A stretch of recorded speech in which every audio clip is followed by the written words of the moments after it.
कंगना रनौत का रिएक्शन आ रहा है। उन्होंने सोशल मीडिया साइट एक्स पर लिखा है कि उन्होंने भारतीय जनता पार्टी और देश का शुक्रिया वो अदा करना चाहते हैं, पूरा हमारा समर्थन रहेगा।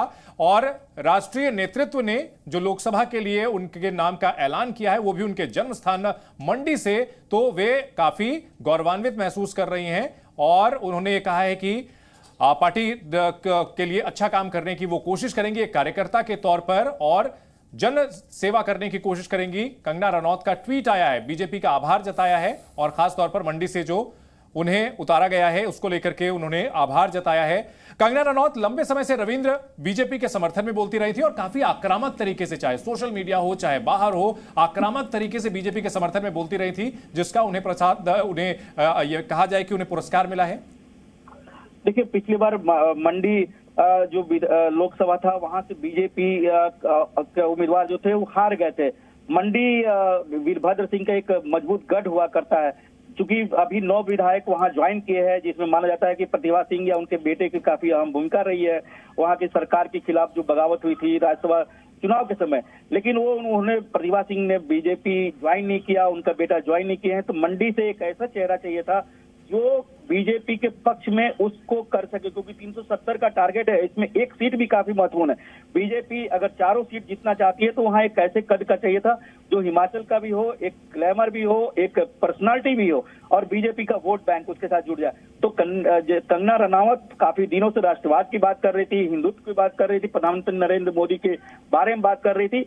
और आप देखिए कि जो बीजेपी आरोप लगाते रही है कि जो लेफ्ट ओरिएंटेड माइंडसेट के जो बॉलीवुड हैं या फिर दूसरे जो कलाकार हैं उनकी काट कहीं ना कहीं कंगना रनावत काफी दिनों से करते आ रही थी।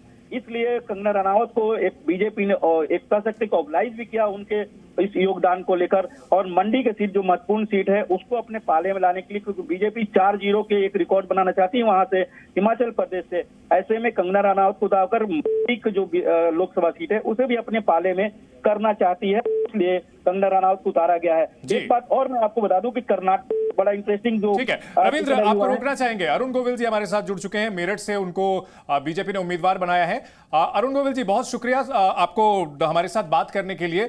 ये बताइए कि कैसा महसूस हो रहा है, बीजेपी ने आपको टिकट दिया है?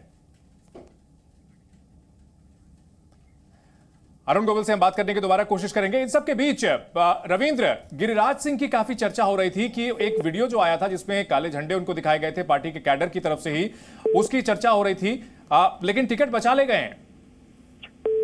बिल्कुल टिकट बचा ले गए हैं, क्योंकि बीजेपी का मजबूत चेहरा बिहार में है चेहरा। और जो जातीय समीकरण देखा जाए तो बिहार समुदाय के एक नेता के तौर पर भी हैं।